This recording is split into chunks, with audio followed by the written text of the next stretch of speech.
Bonjour à tous, bienvenue dans Chalet Club, un Chalet Club qui accueille un champion aujourd'hui, Éric Perrault, qui est avec nous après cette longue et belle saison 2025-2026. Et cette saison, c'est globe du général, 3 petits globes, 3 médailles olympiques, dont 2 en or sur le relais. Salut Éric déjà. Bonjour. Ça pèse, hein, ça envoie. Hein. Ouais, c'est classe, hein, les c'est pas palmarès mal. là, Ouais, au c'est début, stylé. ça envoie. En plus, tu nous as ramené le matos, donc on est pas mal. Pas tout le matos, c'était trop lourd. Ouais, tous les globes, en fait, il fallait rentrer d'Oslo. Et bon, c'est des problèmes de riches, mais du coup, de prendre les 4 globes les uns au-dessus des autres, c'était trop compliqué. Donc, on a laissé dans le bus. Bon, on a le gros, c'est déjà pas mal. C'est trop cool. Si tu devais résumer cette saison en une seule émotion, ce serait laquelle ? Ouais, une seule émotion, il y a eu ma plus forte émotion, c'était lors du relais homme, lors des Jeux. Je pense que ça s'est vu, j'y ai laissé quelques plumes. Donc peut-être cette émotion-là que j'ai ressentie à ce moment-là, un mélange de fatigue, fierté, dur à transcrire l'émotion, mais celle-ci était forte. Tu viens de remporter le Gros Globe, c'est un peu l'accomplissement ultime dans le biathlon. À quel moment de la saison tu t'es dit cette année, elle est pour moi ? Je pense que j'avais ce moment de rupture, un petit peu de pression aussi après les Jeux, d'arriver à revenir fort après un moment qui émotionnellement était émoussant. Et dès que j'ai réussi cette victoire sur l'individuel de Contiolati, j'ai senti que j'avais, en tout cas dans mes mains, mon destin pour le Gros Globe. Et je pense qu'à ce moment-là, j'ai compris que j'avais réussi à tourner la tendance. Alors de l'extérieur, tu donnes l'impression que tout est drivé, c'est-à-dire tu décides quelque chose, tu mets des choses en place et puis tu accomplis. En tout cas, c'est l'impression que tu donnes. Est-ce que l'extérieur, c'est ce qui se passe vraiment à l'intérieur ? Ouais, en tout cas, c'est satisfaisant de sentir que j'arrive à mettre en place sur les résultats ce que j'ai en tête, ce que j'ai envie. Donc, je drive beaucoup de choses dans ma vie en règle générale, dans mon sport aussi. J'essaie de laisser un peu de place à l'intuition et au feeling pendant les courses. C'est un combat personnel qui n'est pas facile, où trouver le bon équilibre. Mais j'ai bien réussi cette saison et je me suis amusé justement à driver en amont pour mieux laisser aller quand il fallait laisser aller sur les courses. Voilà, c'est un petit jeu que j'ai personnel vis-à-vis de moi. Et tu te mets des challenges, quoi. Bien sûr, il faut se challenger. Et, c'est vrai que j'ai réussi, et c'est ça la plus grosse source de satisfaction de la saison, c'est d'avoir réussi en fait, à mettre en place ce que j'avais en tête. Souvent, c'est ce qu'on rêve de faire, mais c'est très compliqué parce qu'on n'a pas toujours les clés pour, dans le concret, sur les courses, arriver à le mettre en place. Et là, j'ai senti que j'avais réussi à trouver ce petit pouvoir personnel de transcrire en fait. Et voilà, forcément, la saison a été très bonne parce qu'en général, quand on arrive à faire ce qu'il y a en tête, ça fonctionne bien. Si tu devais sortir de ton corps et de ta tête, tu te décrirais comment en tant que biathlète ? Wow, c'est des exercices difficiles de se décrire soi-même. Je pense que je suis exigeant vis-à-vis de moi sur ce que j'ai envie de réussir. Ambitieux, forcément, parce que j'ai toujours rêvé grand, j'ai toujours annoncé, et vous le savez bien maintenant. Joueur, voilà, parce que j'aime pas perdre, mais j'ai pas peur de perdre non plus. C'est des choses qui arrivent, je pense, quand on vise du haut niveau. Donc voilà, c'est un petit mélange de tout ça, je pense. T'es un joueur, ça me parle. Ouais. Ça te dit de jouer un peu ? Allez, jouons. Allez, on va faire des petits rébus pour Éric Perrault. Est-ce qu'on est prêt en régie ? Oui, on est prêt en régie. On y va sur le premier ? Allez, c'est parti. Alors, les noirs 2, c'est quoi le Non, c'est pas noir. T'es presque. fond 2? Non, c'est quoi la couleur ? Regarde. Gris? Ouais, Les gris 2? Ouais, les grids. Ah, la grille, ok, d'accord. Ok. On se Ok. chauffe tranquillement. Voilà, la on grille, se chauffe ok. tranquille, c'était facile. En fait, le problème, c'est que la prononciation, je suis désolé. Ah bah oui, non mais pardon, on n'est pas norvégien. Hein, Là, je suis exigeant. Comment on le dit vraiment ? La grade. Ok. Voilà. Ah, great. Bon ben, on saura. Deuxième petit rébut. J'espère que c'est pas un norvégien. Alors, Oscar Lombardo, peut-être? Oui, oh là, il est Le facile. Oscar, il était pas mal. Allez, un troisième. Si on a un troisième. On a combien ? 5. Allez, go. Ça va enchaîner, allez. Lou Jean Monod, Ah oui, mais c'est pas c'est des facile. gens qui c'était pas facile à trouver, mais on l'a. On l'a. Lou Jean Monod. Allez, encore un pour la route. Waouh. Et ok, attends. C'est trop long, moi, mon cerveau, il est complètement à l'arrêt là. Éric Perrault. Ah oui. Il s'est trouvé tout seul. Allez, bon, on te félicite pour c'était à combien ? Mais 5 sur 5. Ouais, c'est un 5 Ah sur ouais? 5 timide sur la dernière quand même, hein, Non, non, non, c'est mais pas on y mal. était. C'est pas mal. Ah, encore un dernier? Bon, 4 sur 5. Allez, go, le dernier. Tante, c'est quoi ça? Fillon-Maillet, ça doit Oui, être Quentin oui, Fillon-Maillet. oui, oui, oui, oui. Eh ben, c'est du 5 sur 5. Voilà, on Super, te félicite. Bon, on merci. revient sur sur ton histoire avec le biathlon. Ouais. Est-ce qu'il y a un déclic ou un moment fondateur vraiment où tu te dis, bah, là, je sais que j'y crois Dans la saison ou dans ta vie, dans ta dans ma carrière? Mmh. carrière? En fait, c'est venu assez tôt, naturellement, je ne sais pas pourquoi. Donc j'ai baigné dans ce milieu du biathlon avec mes parents, forcément, dans cette culture du sport, de la compétition un petit peu. Ça, c'était plus un aspect personnel, la compétition. Mais dès que j'ai commencé le club à l'âge de 9 ans, rapidement, j'ai eu l'envie voilà, de devenir le meilleur du monde.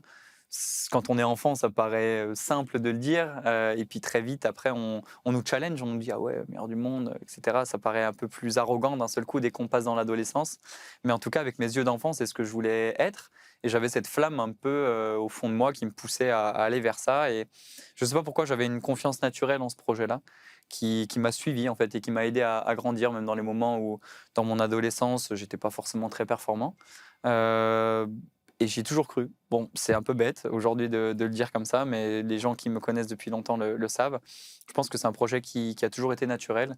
C'est ce qui fait qu'aujourd'hui, je me sens à l'aise dans ce milieu-là de la compétition et du biathlon, parce que j'ai toujours rêvé de ça, j'ai toujours eu l'ambition et l'envie de réussir là-dedans.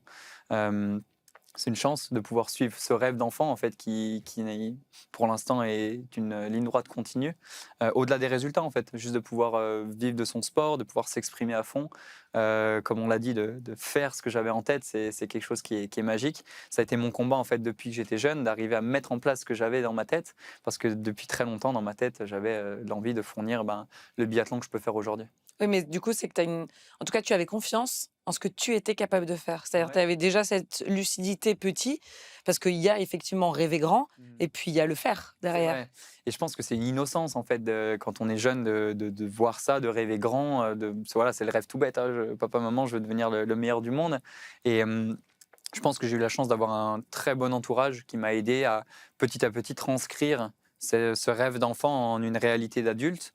Et voilà, ce parcours a été très fluide et j'ai beaucoup profité de chaque étape. Alors, je sais que tu as beaucoup regardé Martin Fourcade et notamment Raphaël Poiré. Mm. On a fait une petite comparaison, si tu veux bien regarder, c'est qu'on a comparé l'arrivée à Oslo de Raphaël Poiré en 2007. Ah, super la Heu, comparaison. ouais, Ouais. et puis, bah, presque 20 ans plus tard, ses dernières courses de l'année, pour lui aussi, c'est face à Bjørndalen, mais c'est une mass start, et toi, c'est face à Legrid, à Oslo aussi. Et donc, de quelle manière tu t'es inspiré? Parce qu'on a vraiment cette impression que c'est une copie conforme, donc c'est assez drôle à regarder. Ouais, c'est fou. Il t'a inspiré dans la gestuelle, enfin, de quelle manière, en tout cas, il t'a inspiré? Alors, j'ai pas regardé cette course. J'avais 6 ans à l'époque et pour être très franc, je ne l'ai pas vu. Par contre, je l'ai revu plus tard, en effet. Alors, j'aurais aimé d'autres comparatifs plus flatteurs, Évidemment. j'espérais. Mais en effet, Raphaël, c'est quelqu'un que je connais un peu via mon père, qui était un de ses coéquipiers à l'époque, dans la jeune carrière de Raphaël en tout cas. Donc j'ai déjà pu échanger avec lui et bien sûr qu'il m'inspire énormément. Il avait vraiment la rage dans le sport de haut niveau. C'est quelque chose que je ressentais quand j'étais jeune en tout cas et ça me poussait à devenir meilleur. Donc non, c'est chouette d'être comparé, même si la prochaine fois j'espère avoir un meilleur comparatif quand j'étais Je petit sais. perdu, mais je sais qu'on aime bien me taquiner. J'aime bien Non, ça. c'était plus le côté photo finish et le Ouais, fait ouais, d'être face aux Norvégiens, c'est vrai. ce qui me permet aussi de parler du fait que, voilà, on sait que tu es franco-norvégien, Mm. tu termines à Oslo, c'est là où tu valides ce gros globe. Est-ce que tu as l'impression aussi d'une certaine boucle bouclée? Tu vois, le clin d'œil est Mm. quand même sympa Carrément. d'être en Norvège. Non, c'est une chance pour moi de courir à Oslo. Encore une fois, quand j'étais jeune, je regardais Holmenkollen comme un site roi et de pouvoir courir là-haut, c'était aussi un rêve en tant que tel. De pouvoir finir ces dernières années en Coupe du Monde là-haut, c'est à chaque fois une fierté. Et de finir avec des résultats pareils, voilà, c'est très gratifiant en fait pour ma carrière de franco-norvégien. Et puis j'ai ma famille norvégienne qui était là forcément, donc j'ai pu aussi partager avec eux, ce qui est moins le cas sur d'autres étapes de Coupe du Monde. Donc non, non, c'est sûr que Oslo a une signification particulière et de pouvoir terminer à chaque fois les saisons là-bas, quand ça se passe bien, c'est trop cool. Et de quelle manière ta double culture, elle a pu t'influencer en tant que biathlète ou dans ton état d'esprit même? C'est très difficile à distinguer pour moi. En fait, je distingue pas la culture française de la culture norvégienne, c'est ma culture en règle générale. C'est difficile de dire quels sont les traits qui sont norvégiens ou français, même si parfois on vient toujours me chercher sur cette question-là. Je pense que c'est un ensemble de cultures que j'ai autant vécu en France qu'en Norvège. Il y a une culture du ski nordique qui est très présente dans les pays scandinaves. Peut-être un peu plus des complexes, comment on dit, Décomplexé? un peu plus décomplexé, en Ouais. fait, je pense, en Scandinavie qu'on peut l'être peut-être en France vis-à-vis de la performance. Et aussi dans le biathlon, peut-être l'historique français a pris du temps à se décomplexer et il y a des grands champions qui nous ont permis de le faire. Peut-être qu'en Norvège, il y a plus de confiance qu'il y a derrière. Je ne sais pas si ces traits-là ont pu m'aider à me décomplexer rapidement et à profiter pleinement de mes ambitions. En tout cas, c'est sûr que je me suis toujours senti libre et bien aussi dans cette culture du ski et du biathlon en général. Et justement, la Norvège et la France sont les 2 plus grosses nations, du biathlon. Il y a cette rivalité, que l'on suit depuis des années. Toi, tu es actuellement effectivement en rivalité permanente avec les Norvégiens, que ce soit Botten, que ce soit Legrid. Mm. On se rappelle de cette, individuelle où Botten gagne devant toi et puis derrière vous partagez, le gâteau le soir où la première part, bah, elle est pour toi. Est-ce qu'on est sur, comment dire, sur du purement sportif ou est-ce qu'on est sur quelque chose qui va au-delà, c'est-à-dire bien sûr du respect, j'imagine, Mm. mais de la complicité même? Est-ce qu'on peut aller jusque-là? C'est vrai qu'il y a une certaine complicité dans la rivalité, due aussi à ma double nationalité qui me donne envie d'avoir cette rivalité encore un peu plus forte. Mais je pense que globalement et même historiquement, il y a toujours eu une rivalité avec la Norvège et j'adore alimenter ça en fait. Donc je trouve ça vraiment chouette. Aujourd'hui, bah oui, les plus grands biathlètes sont français et norvégiens. Ça, c'est une évidence et on partage beaucoup de victoires ou de deuxième place, justement, l'un et l'autre. Pour rebondir sur les Jeux, c'est vrai que c'était un moment qui était magique. Voilà, Johan Olav, ce jour-là, était plus fort que moi, même si je sors une très belle course. Et le soir, ben, il m'invite à partager le gâteau qui célébrait avec l'équipe. Donc, c'était un bon moment et ça montre bien la rivalité qu'on a sur la piste, mais ce grand et profond respect qu'on a en dehors. Et puis on noue forcément quelques liens amicaux. Honnêtement, à force de se voir et de jouer de cette rivalité, ça nous amuse. On est tous des joueurs, donc on adore jouer. Et je pense que ce jeu nous amène aussi à une certaine complicité en dehors de la piste. Vous parlez norvégien, je suppose? On parle norvégien, en effet, quand on se retrouve ensemble. Et avec Siegfried Mazé, vous allez parler quoi?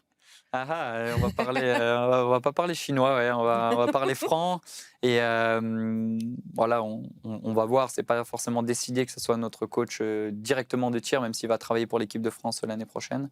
C'est sûr qu'il est d'une grande expérience. Siegfried, il a coaché la meilleure équipe au monde en Norvège, il a coaché les meilleurs biathlètes et la meilleure équipe du monde en France. Donc j'ai hâte d'entendre son expertise et je pense qu'il pourra apporter énormément d'expérience à notre équipe.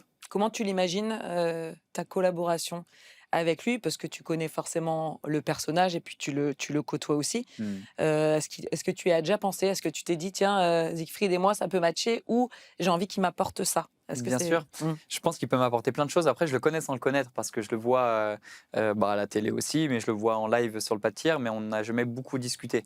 Alors, on a discuté un petit peu quand ça a été officialisé qu'il allait revenir en France. Mais voilà, j'ai envie d'apprendre à plus le connaître, savoir où c'est qu'il peut m'apporter.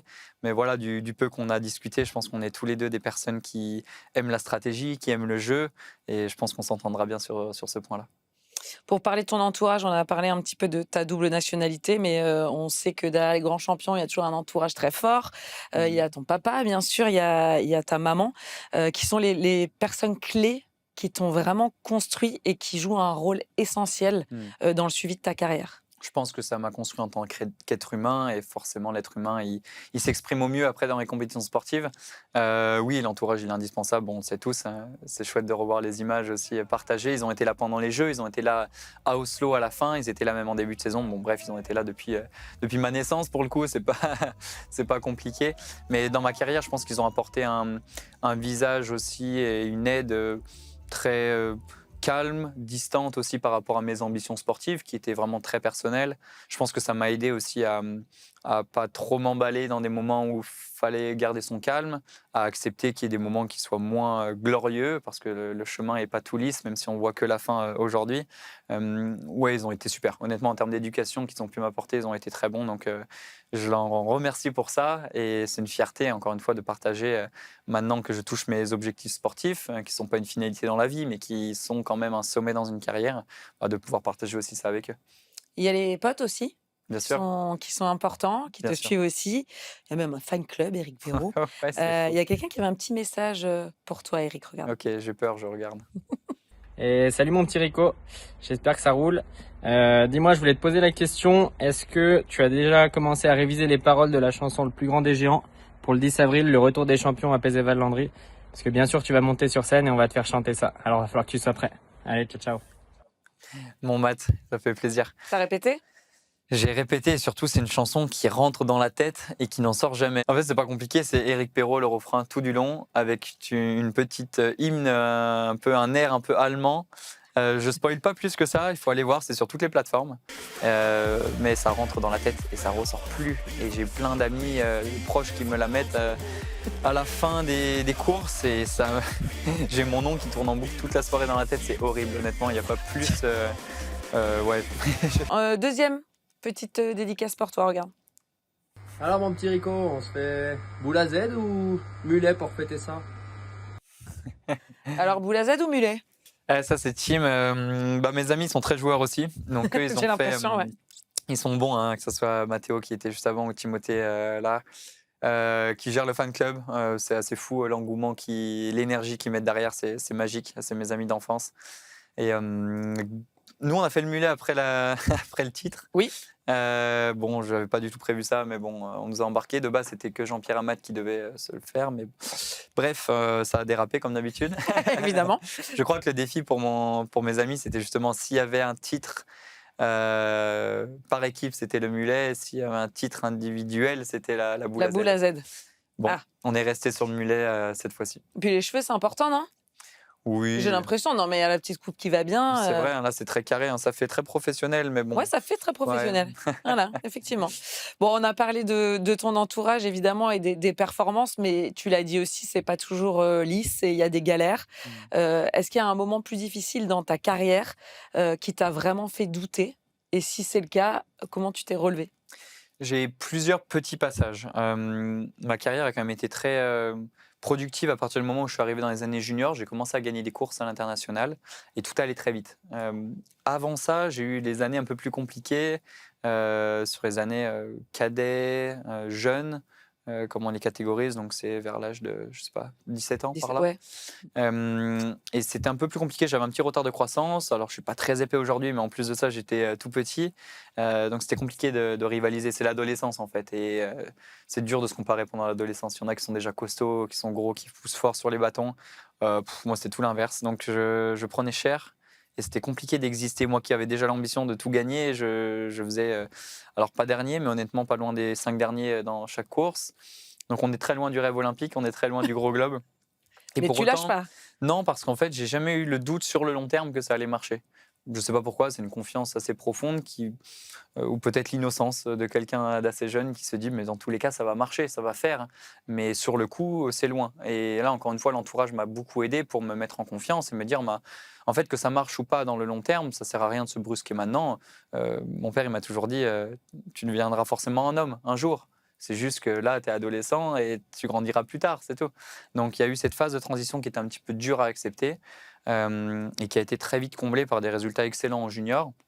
Je suis monté très vite en Coupe du Monde. À ce moment-là, j'ai eu aussi quelques années difficiles où je touche un petit peu du doigt la Coupe du Monde. C'est waouh, c'est le circuit des grands. Et pour autant, je ne suis pas du tout un grand encore. Je vais avoir besoin de beaucoup de courses. Et en passant 2 ans sur la Coupe du Monde, je redescends une fois en IBU Cup. Je rebondis, mais j'ai eu ces 2 ans un petit peu de Coupe du Monde où j'oscille un petit peu vers cette 40e place. Et pour quelqu'un de jeune et ambitieux qui avait envie d'aller gagner des courses très rapidement, c'était frustrant. Donc j'ai mis aussi du temps à cette période-là pour accepter qu'il fallait peut-être stagner un tout petit peu, même en étant jeune, pour pouvoir mieux rebondir derrière. Et une fois que je suis redescendu en IBU Cup sur le circuit B pour mieux rebondir et après ça s'est relancé. Ça, c'est quoi? C'est la famille derrière qui comble aussi tout ça, qui permet de tenir le coup, les potes? C'est des discussions, c'est des... Oui, c'est des choses simples. Je suis pas quelqu'un qui prend beaucoup la tête en discussion. Je me prends plutôt la tête tout seul. Mais je pense en fait, un entourage sain crée un cadre sain qui fait que c'est plus facile de s'exprimer et que qui est la réussite ou la défaite, le cadre sain en fait n'amplifie pas les choses. Fait que bon, je suis frustré et déçu d'une défaite, mais on vient pas accentuer cette défaite. Donc en fait, ça reste neutre et ça me permet de rebondir d'autant plus rapidement. Est-ce que tu peux nous partager une petite anecdote marquante, drôle, je sais pas, un truc inattendu, quelque chose que tu as vécu sur le circuit et qu'on ne sait pas forcément? Non, qu'est-ce que ça peut être? Ma 1re coupe du monde, c'est toujours un événement marquant. Alors, j'arrive avec toute mon ambition de jeune junior et puis, la course se passe très bien au début. Ensuite, je loupe 3 balles debout, je me fous une petite baffe à la télé, je ne sais pas si certains s'en souviennent, après ce tir debout par frustration et en fait, je me rends compte aujourd'hui que j'étais souvent frustré de mes courses, parce que j'avais envie tout de suite de gagner et du coup les plus anciens, donc à l'époque ceux qui sont encore là aujourd'hui, hein, voilà, des Émilien Jacquelin, Quentin Fillon-Maillet, ils se disaient: «Mais c'est qui ce jeune qui se prend pour un fou? Il veut déjà gagner les courses, voilà, à chaque fois que je faisais 40e, j'étais frustré, j'étais énervé». Enfin bref, donc ils rigolaient un petit peu et puis aujourd'hui on en reparle, on trouve ça amusant. Voilà, c'est des anecdotes bêtes, mais je suis un peu un mauvais joueur, un mauvais perdant, plutôt un mauvais perdant pardon qu'un mauvais joueur. Et du coup, je me souviens sur ces premières années Coupe du Monde dont on parlait, une constante frustration de ne pas réussir à mettre en place ce que j'avais en tête. Comme je peux être frustré après tous les petits jeux, et ça on pourra en parler avec mes amis. Bref, Mais ça révèle ton ambition aussi. ça révèle l'ambition, ça révèle aussi le joueur que je suis et je pense que j'ai appris à perdre avec le temps, ce que j'avais peut-être pas appris encore à cette époque-là. Il y a quelqu'un qui a un petit souvenir avec toi aussi, mais t'es pas sûr que tu t'en souviennes. Waouh, Regarde. ok. Dis Rico, j'ai une question pour toi. Est-ce que depuis que tu t'es fait engueuler par Caro parce que tu ne faisais pas la vaisselle au plan d'automne il y a moultes années, est-ce que tu t'es mis à faire la vaisselle? J'ai vu l'éponge, j'ai compris direct. C'est Alors, vrai? je m'en souviens, ouais, Elle s'est dit, si ça se trouve, il s'en souvient pas. En fait, A priori, t'as pris une petite soufflante. je me suis dit, qu'est-ce qu'elle faut avec une éponge? J'ai compris. Ouais, on était en équipe B. Je crois que c'était ça. Et en plus, c'est faux. Bien sûr que je faisais un bout de vaisselle. C'est juste que je devais provoquer encore comme d'habitude Caroline Colombo qui était en équipe. Et donc, elle m'a balancé l'éponge à la figure. Et bref, on s'engueule jamais. Mais là, ça s'est chauffé. Et puis après, il y avait aucun souci derrière. Mais oui, Lou, je fais la vaisselle à la maison. Il faudra demander à ma copine si elle est satisfaite ou pas de mes compétences. Mais normalement, ça va. Je le fais un minimum. Je lui transmettrai le message. Elle m'a dit, je Voilà. veux la réponse. Je lui Super. transmettrai. J'ai encore pour savoir, voilà, cette année, il y a effectivement 13 médailles aux Jeux. Il y a des Jeux historiques pour le biathlon français. Il y a Lou et toi qui remportez le gros globe. C'est la première fois que ça arrive. La France peut faire encore mieux? Chaque année, on se dit que c'est des records historiques. C'est vrai, hein, chaque année aux mondiaux, on se dit, ouais, il y a eu combien? 13 médailles, ça s'est enchaîné 2 années d'affilée. On se dit, c'est pas possible de faire mieux aux Jeux. On arrive à faire équivalent aux Jeux, c'est ça, hein, Plus. plus. Et puis même le nombre de podiums en Coupe du Monde. Chaque fin de saison, on écrit sur le camion le nombre de podiums. Et en fait, d'année en année, on se dit, mais waouh, c'est possible de progresser. Et chaque année, on se dit, non, c'est pas possible. L'année d'après, on fera pas mieux. Donc j'ai envie de dire oui, pourquoi pas? Pourquoi pas faire mieux? Chaque année, on se surprend. Alors pourquoi pas plus, malgré une saison historique, parce qu'au niveau des globes, c'est la première fois qu'on arrive à gagner chez les hommes, chez les femmes, Oui. en circuit B, en circuit A. On en a 4 globes sur 4 possibles. C'est magique. C'est ma boule, comme diraient certains fondeurs de ces performances. Non, c'est incroyable. J'espère qu'on peut faire mieux. Je ne sais pas par où on passera, mais en tout cas, on vit des belles années. Ça, c'est sûr. Et nous aussi. Les Jeux Olympiques de Milan-Cortina, c'était effectivement un moment fort, même s'il n'y a pas eu de titre en individuel. Il y a eu l'argent sur l'indiv, 2 médailles d'or, donc relais mixte et relais homme. Ces Jeux, tu les as vécus comment intérieurement? C'est-à-dire, est-ce que tu as plus de la frustration parce qu'il n'y a pas de titre individuel, plus de fierté pour tout ce que tu as réussi à accomplir, ou tu te dis, c'est de l'apprentissage? Tu vois, est-ce que tu arrives déjà à mettre un mot dessus? Oui, bien sûr. Il y a toujours plein de mix et surtout beaucoup d'émotions en fait. C'est ce que je retiens de ces jeux. C'était assez intense en émotions. Moi qui cours souvent avec moins d'émotions lors de la Coupe du Monde pour essayer de gagner en régularité, Je me suis laissé aussi un petit peu aller pour profiter des courses. C'est des sensations qui sont uniques. Être champion olympique, c'est quelque chose d'assez fou et de le partager en équipe, c'est un rêve. J'ai subi aussi sur certaines courses parce que justement, j'ai dû encaisser ces émotions qui étaient fortes. Le relais m'a coûté et en même temps, je ne changerais pour rien au monde cette médaille-là. Donc c'est tout ce mix d'émotions qui me fait progresser, qui m'a donné de l'expérience aussi pour dans 4 ans, j'imagine. Et je ne le regrette pas, même si ça m'a coûté, comme je l'ai dit, quelques courses. Ça m'a aussi permis de savourer et de prendre l'ampleur de cet événement. Donc non, je suis très satisfait de ça. Je le tourne dans le sens où j'ai la chance encore d'avoir ce rêve de titre olympique qui est devant moi, même si j'avais forcément à cœur de le réussir. Je porte un regard très calme et apaisé vis-à-vis de ça, parce que c'est encore des défis qui sont devant moi. Je sais que j'ai plein de belles années et ça va me challenger pour aller chercher ça encore dans 4 ans. Ouais, puis en 4 ans, tu es passé de remplaçant à Pékin Oui. à leader au sein de l'équipe de France. Il y a les Alpes 2030 qui se profilent. Tu vises quoi? Est-ce que tu sais déjà? Est-ce que le Éric Perrault qui met tout en place s'est déjà mis des objectifs pour les Alpes 2030? Bien sûr, hein, je vais répéter ce que je dis souvent, mais j'ai forcément l'ambition de gagner là-bas. C'était l'ambition que j'avais pour Milan, elle ne changera pas pour les Alpes. Je pense qu'elle pourra que augmenter. Donc voilà, l'ambition elle est posée comme il y a 4 ans auparavant. Maintenant, ce qui compte aujourd'hui pour moi, c'est viser grand, c'est ce que je fais toujours. Ce qui compte, ça va être de savoir comment je vais y arriver. Parce que je compte pas surfer juste sur mon niveau et croire que tout va bien se passer. Je sais que je vais avoir besoin de me challenger, d'aller progresser. Je suis assez confiant que je peux vraiment encore évoluer. Je touche peut-être un sommet au niveau de pas mal de rêves en termes de résultats. Par contre, je pense que physiquement, même mentalement, j'ai encore une belle marge de manœuvre. En tout cas, je vais me pousser dans mes retranchements pour aller chercher plus en termes de performance sportive. Et j'espère que ça va m'amener encore une fois à aller matcher mon ambition. Mais voilà, l'ambition, elle est simple à poser sur le tapis. Maintenant, c'est un programme ambitieux qu'il va falloir mettre en parallèle pour aller chercher ça. Tu parles de mental, on sait que c'est primordial dans le sport de haut niveau. Tu es encadré, tu vas changer des choses ou pas? Je ne vais pas forcément changer ce qui fonctionne. Et j'adore l'aspect mental, donc je vais continuer à travailler là-dessus. Et encore une fois, on parlait des coachs, je pense qu'ils vont pouvoir m'apporter, on va beaucoup en discuter. C'est quelque chose qui se travaille au quotidien. En tout cas, c'est un travail que j'aime beaucoup faire avec moi-même. Et après, encore une fois, hein, l'entourage fait énormément. J'ai eu de la chance là-dessus. Mon père m'a toujours aidé, m'a ouvert des portes côté mental, au niveau de l'état d'esprit. Et après, de temps en temps, je vais voir des personnes qui vont m'aider sur un point ou un autre. C'est ce que j'ai déjà fait dans ma carrière. Je n'ai pas prévu pour le moment de le refaire, mais si j'ai un besoin dans ces 4 ans, j'irai forcément consulter des personnes qui pourront m'aider à trouver des billes mentales pour m'aider à être plus performant. Ce qui est sûr, c'est que je reste persuadé que le mental est une énorme partie de la performance. Quand on est au haut niveau, on a tous mis un gros programme ambitieux sur la table. Physiquement, on est tous prêts à aller chercher des gros titres. Maintenant, être capable de le faire dans le bon moment, de la bonne manière, c'est dans le mental que ça joue. Donc, je suis impatient de rentrer dans ce jeu-là. C'est un jeu que j'apprécie en tout cas. Quand on regarde Éric Perrault aujourd'hui, celui qui a gagné le Gros Globe, qu'est-ce qui n'a pas changé chez toi depuis le début?